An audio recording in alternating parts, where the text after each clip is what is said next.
Assalamualaikum warahmatullahi wabarakatuh. Saya Yudi Pramuko, tukang donat dari Parung Youtuber tertua di semesta.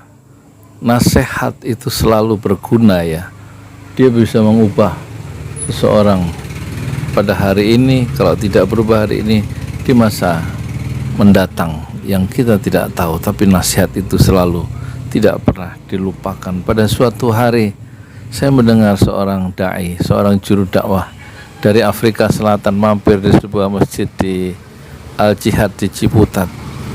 Antara maghrib dan isya dia menceritakan pengalaman dakwah di Afrika Selatan dalam bahasa Inggris, dan saya mendengarkan uraian dia dengan seksama, dan ada penerjemah di samping kiri dia. Dia bilang pada tahun 60-an atau 70-an Afrika Selatan, umat Islam di Afrika Selatan itu hampir tidak mengenal Islam, tidak mengenal Al-Quran. Tetapi setelah ada gerakan dakwah sekarang, katanya, kata dai tadi, saya tidak sempat mengenang atau mengingat siapa namanya, tapi dia pakai surban ya, dai masih muda atau setengah umur lah. Dan kemudian dia mengatakan sekarang setiap keluarga di Afrika Selatan, setiap keluarga muslim di Afrika Selatan minimal ada satu anak atau satu orang yang penghafal Al-Quran.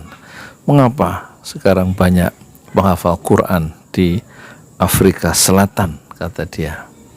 Tentu saya waktu itu juga pengen tahu kenapa, rahasianya. Terus dia mengambil misal, ambil 2 gelas air, 2 gelas diisi air, dan masing-masing 2 gelas putih itu diberi air dan dikasih gula, dan diberi 2 sendok masing-masing, 1 sendok, 1 gelas diaduk, dan 1 gelas air yang ada gulanya jangan diaduk. Apa yang terjadi? Kata dia, yang diaduk itu yang akan memberikan rasa manis di dalam gelas karena adukan tadi. Itulah sebabnya kenapa umat Islam di Afrika Selatan itu sekarang maju secara kualitatif, dan setiap hafal, setiap keluarga ada minimal 1 penghafal Quran. Mengapa?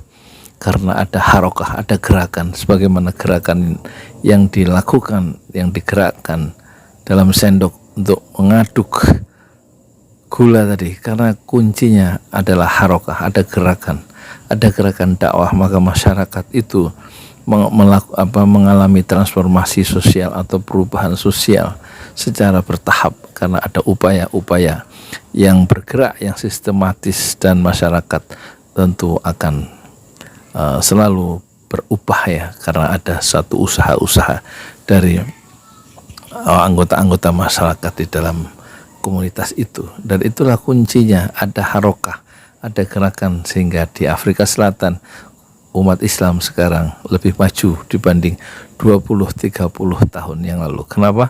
Karena ada gerakan. Setelah pulang sholat isya, setelah mendengar uraian tadi, saya kemudian memantapkan diri untuk mendirikan pesantren.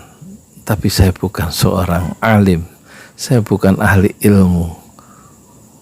Akhirnya saya dirikan, namanya Pesantren Ojo Lali. Dan yang pertama saya ajarkan di ruang ini, di teras ini ukuran 6 kali 2,5 meter adalah Iqra. Muridnya adalah kiri kanan anak-anak tetangga pulang pergi. Yang penting ada harokah, ada gerakan dakwah meskipun kecil. Dan alhamdulillah kejadian membangun pesantren dan kejadian dai saat memberikan oleh-oleh dari Afrika Selatan tahun 2011, 11 tahun yang lalu di Masjid Jihad Al-Jihad di Ciputat itu tidak jauh, kira-kira 1 kilometer atau setengah kilometer dari kampus Universitas Islam Negeri Jakarta.